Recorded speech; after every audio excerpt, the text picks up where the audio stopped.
Hello everyone, स्वागत है आप सभी का मेरे साथ। मेरा नाम है तान्या शर्मा और आज बच्चों हम लोग करने वाले हैं आपकी poem the road not taken. So यार ये जो पोम है ये रॉबर्ट ली फ्रॉस्ट ने लिखी है। ये बहुत ही ज़्यादा फेमस पोम है और ये हमें हमारी लाइफ का बहुत इंपॉर्टेंट मैसेज देकर जाती है। अगर आप लोग ढंग से बैठकर इस पोम को सुन लेते हो, समझ लेते हो, तो आपको बहुत आसानी से ये पूरी की पूरी जो कविता है वो समझ में आ जाएगी। सो पेपर पर्सपेक्टिव से आप लोगों को ध्यान में रखना है कि ये किसने लिखा है। रॉबर्ट फ्रॉस्ट ने इस कविता को लिखा है। पोम का नाम क्या है? The road not taken and he was an American poet. ठीक है, उनका जो काम है इनिशियली मतलब एट फर्स्ट शुरू में पब्लिश हुआ था इंग्लैंड में। उन्हें जाना जाता है उनके कामों के लिए, उन कामों के लिए जो उन्होंने रूरल लाइफ के ऊपर ज्यादातर लिखे थे। ठीक है, सो अर्ली 20th सेंचुरी में रूरल लाइफ किस तरीके की होती थी ये बताने के लिए इन्होंने बहुत सारे काम, अपने जो वर्क्स है वो लिखे, इनके लिए काफी ज्यादा फेमस थे। एग्जाम के पर्सपेक्टिव से, एग्जाम को ध्यान में रख के आपको केवल इनका नाम याद रखना है कि रॉबर्ट फ्रॉस्ट ने द रोड नॉट टेकन लिखा है। अब ये जो इतनी खूबसूरत सी कविता है ना बच्चों, ये है किस बारे में, सबसे पहले वो समझते हैं। देखो, ये जो पूरी की पूरी पोम है ना, ये हमारी लाइफ को सिंबलाइज करती है, हमारी जिंदगी को। ये बताती है कि भाई लाइफ में देखो बहुत बार ना आपके पास दो रास्ते होंगे बट आपको एक चूज करना पड़ेगा। यानी कि बहुत बार आपके पास दो ऑप्शंस होंगे बट आप लोगों को कोई एक ही ऑप्शन चूज करना पड़ेगा, क्योंकि हर चीज तो हमें लाइफ में नहीं मिल सकती, राइट? तो यहाँ पर यही बात हो रही है। द पोएट सेज के the path that we don't choose in our life is the road not taken. कि हमारे पास अक्सर दो रास्ते होते हैं और हम लोग यहाँ खड़े होते हैं और जौन सा रास्ता हम नहीं लेते हैं उसी को बोला है द रोड नॉट टेकन, है ना, कि वो वाली रोड जो हमने नहीं ली। तो वो अपनी फीलिंग्स बताते हैं इसके बारे में कि भाई जब इंसान खड़ा होता है, जब उसको चूज करना होता है ना, तो उसके मन में क्या क्या बातें चल रही होती हैं कि भाई काश मैं वो वाली चूज कर लेता। अब मान लो, छोटा सा एग्जाम्पल देती हूँ। आप लोग फोन लेने गए, ठीक है, अब दो फोन में आप लोग बहुत ज्यादा कंफ्यूज हो, ठीक है, एंड आप लोगों ने मान लो एक कोई फोन ले लिया, आपने सैमसंग का फोन ले लिया ना, यार लाइक नहीं यार मेरे को तो आईफोन ले लेना चाहिए था। अब आप घर आकर उसे रिग्रेट ही किए जा रहे हो, है ना। ले तो आप एक ही सकते हो, चॉइस आप एक ही को कर सकते हो, चूज आप एक ही को कर सकते हो, चॉइस एक ही की कर सकते हो, पर यहाँ पर आप रिग्रेट कर रहे हो कि यार शिट मैंने वो छोड़ दिया, है ना। तो यहाँ पर जो पोएट है वो भी बोलते हैं कि जिंदगी में भी कभी कभी हमें बहुत इंपॉर्टेंट डिसीजन लेने होते हैं। जैसे आपको 10th के बाद लेना पड़ेगा, है ना, कि आपको साइंस लेनी है, कॉमर्स लेनी है, आर्ट्स लेनी है, एक ही ले सकते हो आप, राइट। सो वही बात है कि हमें सोच समझ के लेना होता है, क्योंकि हम लोग, ऐसा नहीं है कि हम लोग सारी चीजें लेकर चल सकते हैं। सो वो अपनी फीलिंग्स यहाँ पर एक्सप्लेन करेंगे कि कैसे वो जो चॉइस उन्होंने छोड़ दी थी पास्ट में, उन्हें उसके बारे में कैसा फील हो रहा है। और जिस भी रास्ते पे हम चलते हैं वही चीज हमारा फ्यूचर डिसाइड करती है, वही चीज हमारी डेस्टिनेशन को डिसाइड करती है। सो एक सबसे इंपॉर्टेंट मैसेज बच्चों जो पोएट हमें यहाँ पर देना चाहते हैं कि हमें कोई भी डिसीजन सोच समझ के लेना चाहिए, क्योंकि हम कोई भी जो चॉइस करेंगे उसका हमारे फ्यूचर पर बहुत भारी इम्पैक्ट होगा, असर होगा। एंड अगर हम रॉन्ग चॉइस कर लेते हैं ना, लाइफ में भी देखो, अगर हम लाइफ में गलत चॉइसेस ले लेते हैं तो हम आगे जाकर रिग्रेट ही करते हैं। ठीक है, तो हम रिग्रेट कर सकते हैं बट हम पीछे जाकर उसे सही नहीं कर सकते। सो इसीलिए हमें समझदार होना चाहिए, वाइज होना चाहिए जब भी हम लोग चॉइसेस में डिफरेंशिएट करें। समझ में आया बच्चों? तो पूरी की पूरी कविता है is about making choices and वो चॉइसेस ही हमें शेप करती हैं। यानी कि देखो लाइफ में अब मैंने ह्यूमैनिटीज लिया तो मैंने इंग्लिश पढ़ा तो मैंने ग्रेजुएशन में भी इंग्लिश लिया, फिर मैंने मास्टर्स में भी इंग्लिश किया, फिर मैं इंग्लिश की टीचर बनी, टीम लीड बनी, अब मैं आपको इंग्लिश पढ़ा रही हूँ, राइट। तो जो चीज मैंने चूज करी उसी के बेसिस पे मेरा पूरा का पूरा फ्यूचर बना, राइट। अब मैं बोल दूं यार मेरे को तो डॉक्टर बनना है, भाई अब मैं पीछे जाके कैसे साइंस लूं। तो यहाँ पर वही बात है कि जब भी हम चॉइसेस, जब हमारे पास बहुत सारी चॉइस होती है और हमें चूज करना होता है तो हमें बहुत सोच समझ के चूज करना चाहिए, क्योंकि उन्हीं चॉइसेस से हम जो हैं वो बनते हैं, हमारा जो फ्यूचर है उसका निर्माण होता है। समझ में आया बच्चों? तो बहुत ही सिंपल तरीके से रॉबर्ट फ्रॉस्ट जो है लिखते हैं, बहुत ही इंटेलिजेंस के साथ वो लोग लिखते हैं, रॉबर्ट फ्रॉस्ट लिखते हैं।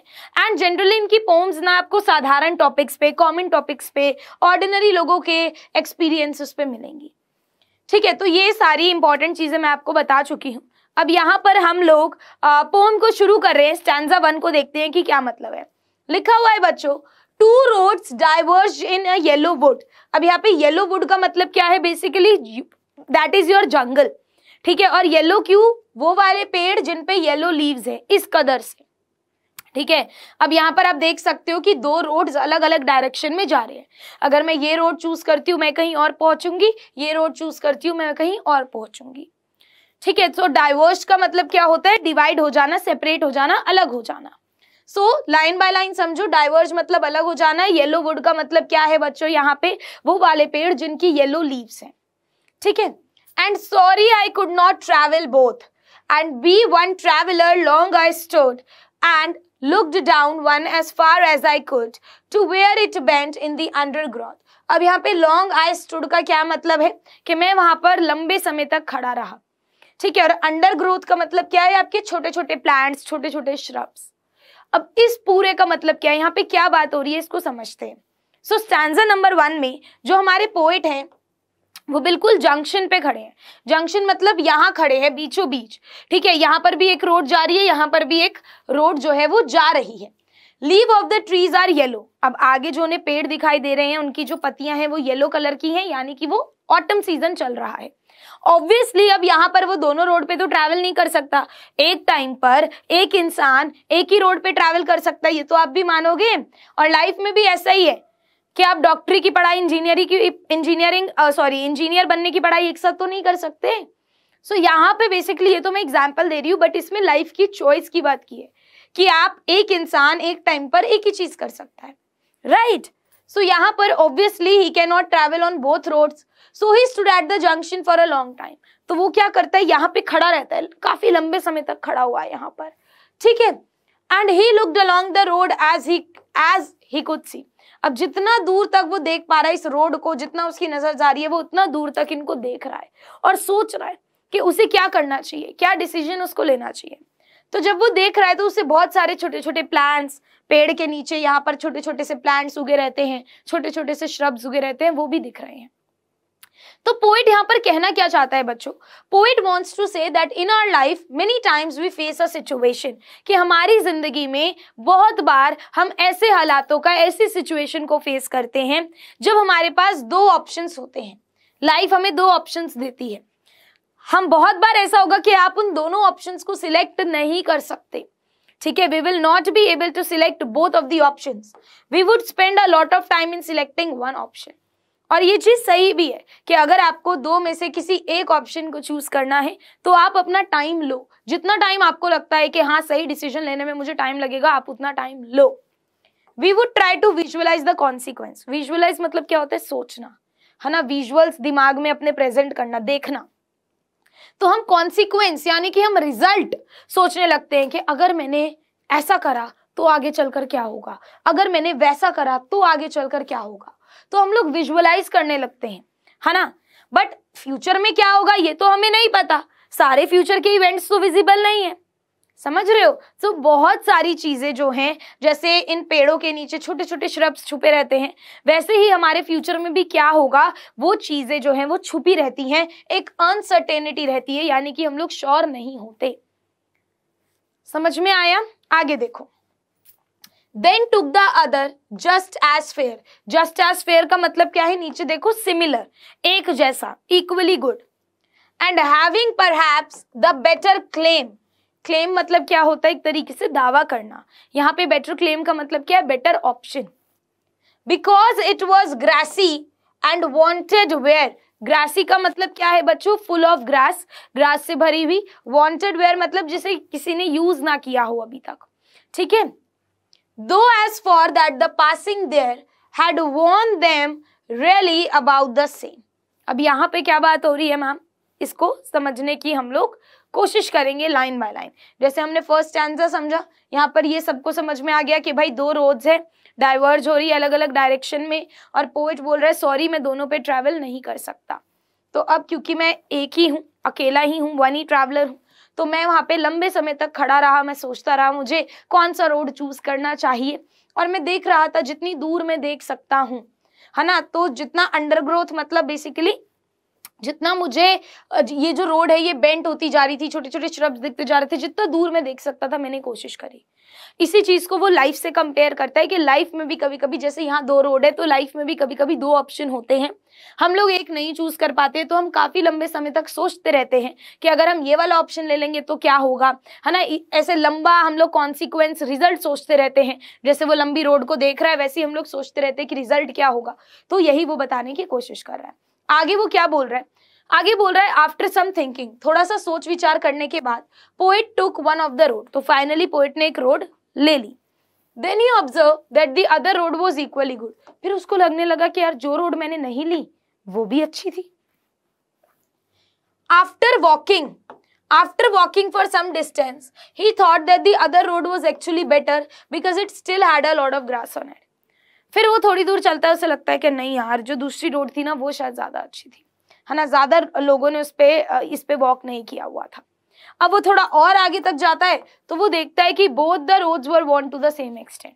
फिर उसे लगता है कि यार दोनों ही रोड एक समान है, दोनों ही रोडों को सेम लोगों ने, मतलब सेम अमाउंट में, ऐसा नहीं है इसे कम लोगों ने यूज किया उससे ज्यादा नहीं, ठीक है। तो अब वो इससे क्या बताने की कोशिश कर रहे हैं, बोल रहे लाइफ में भी ऐसा होता है कि हम लोग बहुत ज्यादा सोचने के बाद एक चॉइस बना लेते हैं, but after some time we may start feeling that the other option was also good.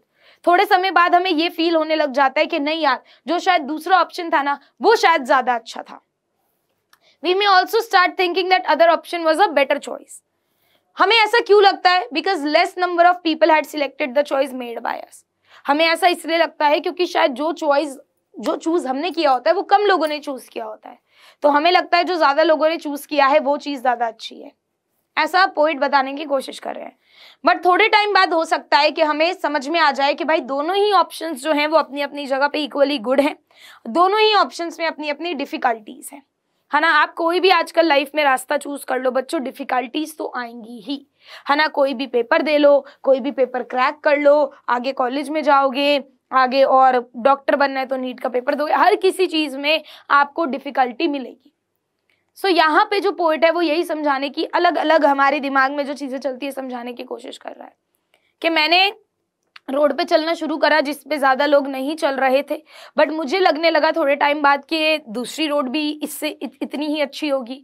मुझे लगने लगा दूसरी रोड शायद बेटर ऑप्शन होगी। फिर मुझे लगने लगा कि नहीं यार दोनों ही रोड में अपना अपना सफर है।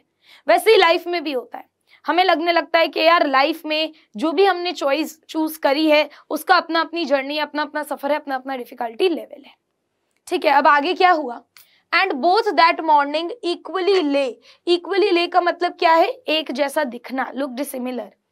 इन leaves no step had trodden black, trodden का मतलब क्या होता है, ऊपर चढ़ के जाना किसी चीज के। Oh, I kept the first for another day, yet knowing how way leads on to way, I doubted if I should ever come back. अब यहाँ पे क्या बोल रहा है वो देखो, वो बोल रहा है कि उस सुबह दोनों ही जो रोड्स है वो एक जैसी ही दिख रही थी, ठीक है। दोनों ही रोड्स पे जो लीव्स है वो स्प्रेड हो रखी थी, ठीक है, एंड ऐसा लग रहा था कि उस पे मतलब बेसिकली कोई चल के नहीं गया है। I thought I would walk on the second road today. Next day I would come back to the junction and start walking on the second. अब उसे क्या लग रहा है कि आज मैं जिस रोड पे जाऊंगा नेक्स्ट डे मैं आकर दूसरी रोड पे ट्रैवल कर लूंगा, है ना। इस हिसाब से मैं दोनों रोड का एक्सपीरियंस ले लूंगा। बट उसे भी पता है अंदर say that it is not possible. एक बार ही आप जिस रास्ते पे चलना शुरू हो जाते हो फिर बहुत ज्यादा डिफिकल्ट हो जाता है बच्चों कि हम दोबारा मुड़कर आए और दूसरे रास्ते पे चलने लगे, है ना। So he will never be able to come back to the starting point. कहना क्या चाह रहे हैं कि in our life while making a choice each option look good. मान लो 2 ऑप्शन है, हमें कुछ चॉइस लेना है, हमें दोनों ही ऑप्शन सही लगते हैं। We are not able to predict मतलब हम लोग पहले से सोच नहीं पाते, हम पहले से अनुमान नहीं लगा पाते कि कौन सा ऑप्शन चूज करके आगे रिजल्ट क्या होगा, फ्यूचर कैसा होगा। Sometimes we feel that if the option selected does not suit us, we will come back and select the other option, है ना। कभी कभी कुछ बच्चों को लगता है ना कि यार अभी के लिए ये सिलेक्ट कर लेते हैं, अगर इसमें मजा नहीं आया तो फिर आकर ये सिलेक्ट कर लेंगे, ऐसा होता है कभी कभी। बट बोल रहे हैं मोस्ट ऑफ द टाइम अगर देखोगे तो जिंदगी हमें ये लिबर्टी यानी कि ये जो फ्रीडम है ये अलाउ नहीं करती कि हम एक रास्ते पे चलें, वो पसंद नहीं आया तो फिर दूसरे रास्ते पे चूज कर ले। नहीं, हमने अगर एक रास्ते पे जाना शुरू करा फिर हम आगे ही बढ़ते रहते हैं, हम कभी भी लाइफ में बैकवर्ड नहीं आ पाते हैं मोस्ट ऑफ द केसेस में। After getting older one can not achieve the youth. जैसे आप सबसे बढ़िया एग्जाम्पल देख लो, अगर कोई इंसान बूढ़ा हो गया, क्या वो दोबारा जवान हो सकता है? दोबारा आ सकता है उस फेस में? नहीं आ सकता, क्योंकि टाइम अब जा चुका है हमेशा के लिए। सो यही बात यहाँ पर समझ में आ रही है। आगे देखो, I shall be telling this with a sigh somewhere ages and ages hence. Hence मतलब बेसिकली यहाँ पर क्या है, आफ्टर दिस टाइम या in the coming future.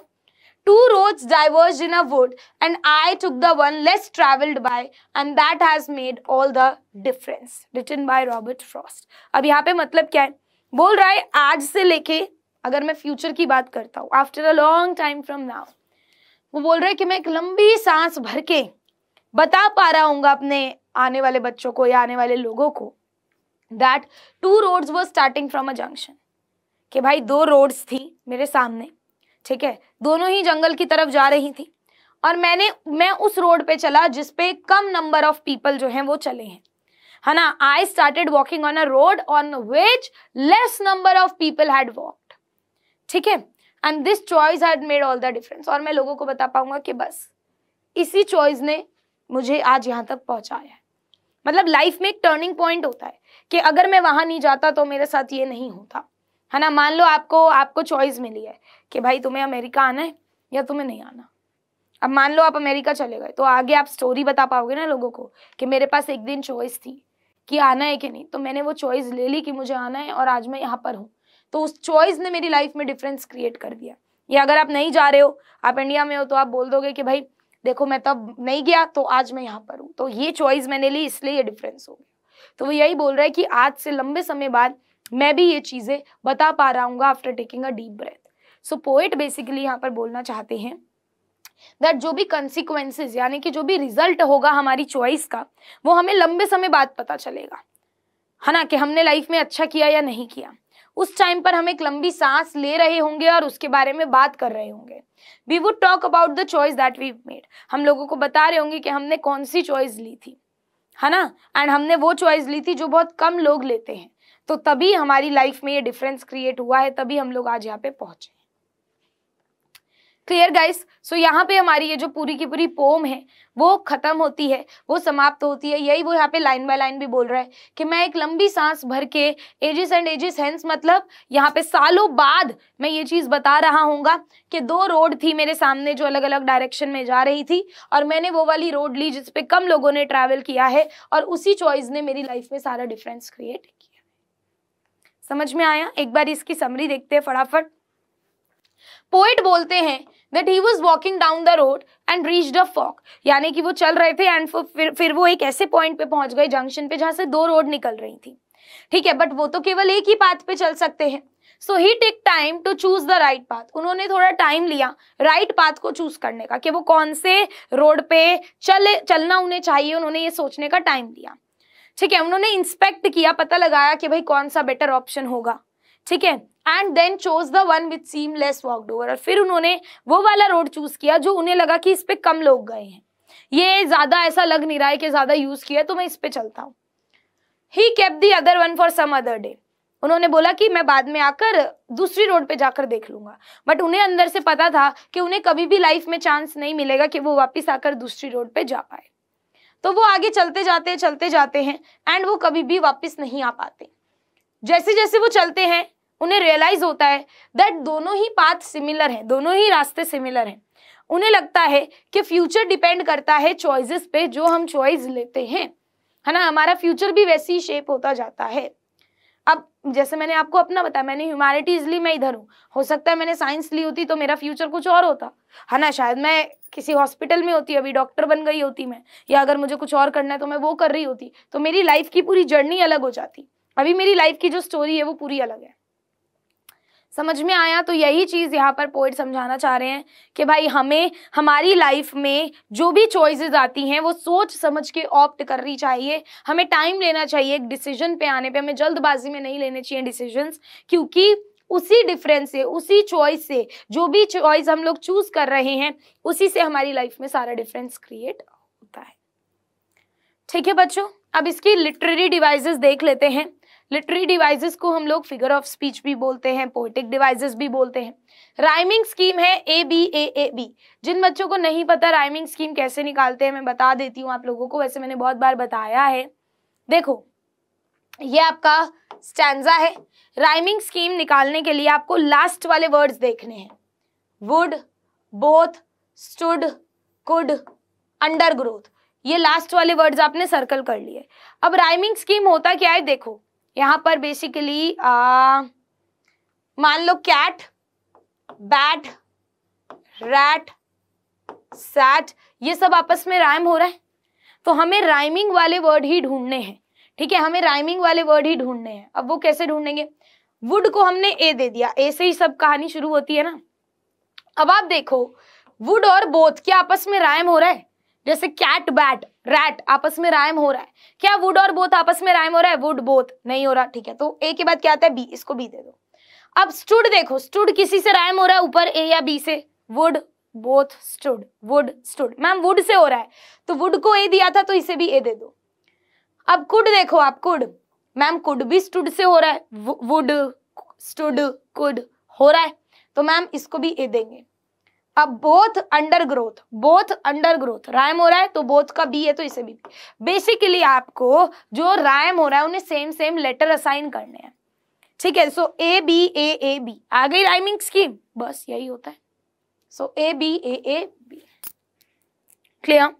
Symbolism क्या होता है, सिंबोलिज्म है कि भाई किसी चीज को रिप्रेजेंट करके, जैसे यहाँ पर दो रोड क्या रिप्रेजेंट कर रही हैं, हमारी लाइफ की चॉइसेस, है ना। पोएट ने रोड का एग्जाम्पल दिया है बट वो एक्चुअल में क्या बताना चाह रहा है कि हमारी जिंदगी में चॉइसेस होती हैं, राइट। सो यहाँ पे सिंबोलिज्म का इस्तेमाल हुआ है। एनाफोरा, ठीक है, एनाफोरा क्या होता है, देखो मैं आपको बताती हूँ, पीछे चलते हैं थोड़ा सा। ये देखो एनाफोरा होता है, ये आपका स्टैंजा है, शुरू में लाइंस के शुरू में एंड रिपीट हो रहा है। अगर शुरू का वर्ड आपकी लाइंस में रिपीट हो रहा है, क्या बोला मैंने, शुरू का वर्ड लाइंस में रिपीट हो रहा है, दैट इज एनाफोरा। सो यहाँ पे शुरू का वर्ड है और कंसेक्यूटिव लाइंस में रिपीट हो रहा है, एंड से ही शुरू हो रही है चीजें। ठीक है, तो ये क्या हो जाएगा बेटा जी, एनाफोरा। नेक्स्ट देखो एलिट्रेशन। एलिट्रेशन मैं आपको बहुत बार बता चुकी हूं। मान लो एक लाइन है और उसमें जो स्टार्टिंग का लेटर है, लाइन में कुछ वर्ड्स होते हैं तो वर्ड्स का जो स्टार्टिंग का लेटर है अगर उनका साउंड सेम है तो, जैसे देखो वांटेड वियर में व का साउंड सेम है, फर्स्ट फोर में एफ रिपीट हो रहा है, मतलब स्टार्टिंग का जो लेटर है ना उसका साउंड रिपीट होना चाहिए। एक लाइन में जो वर्ड्स हैं उनके स्टार्टिंग का लेटर, ठीक है, दो दैट में आप देख रहे हो कि ये जो साउंड है ये रिपीट हो रहा है। ठीक है, तो that is alliteration. Next and the last is repetition. Repetition क्या होता है, जब पूरा का पूरा वर्ड ही एक लाइन में रिपीट हो जाए। ठीक है, सो एजेस वाला वर्ड रिपीट हो रखा है, two roads diverge in a wood, ये जो सेंटेंस है ये रिपीट हो रखा है, स्टैंजा 1 में भी है ये सेंटेंस, स्टैंजा 4 में भी है। सो पूरा का पूरा सेंटेंस और वर्ड रिपीट है, सो ये रिपीटिशन है। तो ये कुछ इंपॉर्टेंट पोएटिक डिवाइसेस हैं जिन्हें आपको ध्यान में रखना है, जो पेपर में पूछ लिए जाते हैं। अब आप लोग बड़े हो गए हो, 9th में आ गए हो, आपको पता होना चाहिए पोएटिक डिवाइसेस 9th में भी काम आएंगी, 10th में भी, 11th में भी, 12th में भी। तो 4 साल ये चीज काम आने वाली है, तो इसे बेसिक से ही सीख लोगे तो फायदे में रहोगे, वरना आपके सीनियर्स जो हैं वो स्ट्रगल ही करते रहते हैं, समझ नहीं पाते। 11वीं तक के बच्चे नहीं समझ पाते, 12वीं तक के भी नहीं। ठीक है, चलो, सो आई होप आपको पोम अच्छे से समझ में आ गई, समरी समझ आ गई, पोएटिक डिवाइस समझ में आ गई। अब मैं आप लोगों के लिए कुछ क्वेश्चंस लाई हूँ होमवर्क के लिए, जो आप लोग कमेंट करके मुझे बताओगे। सो पहला क्वेश्चन है, who is the poet of this pome. दूसरा है, what was the confusion in the author's mind. आप लोग पॉज कर सकते हो, पढ़ सकते हो। तीसरा है, one road was very dash. So ये 3 क्वेश्चंस के आंसर आपको मुझे नीचे कमेंट करके बताने हैं बच्चों, एंड मैं आप सभी से मिलूंगी इन द नेक्स्ट क्लास। मुझे बताना आपको समझ में आया कि नहीं। I will see you guys later, bye bye, take care.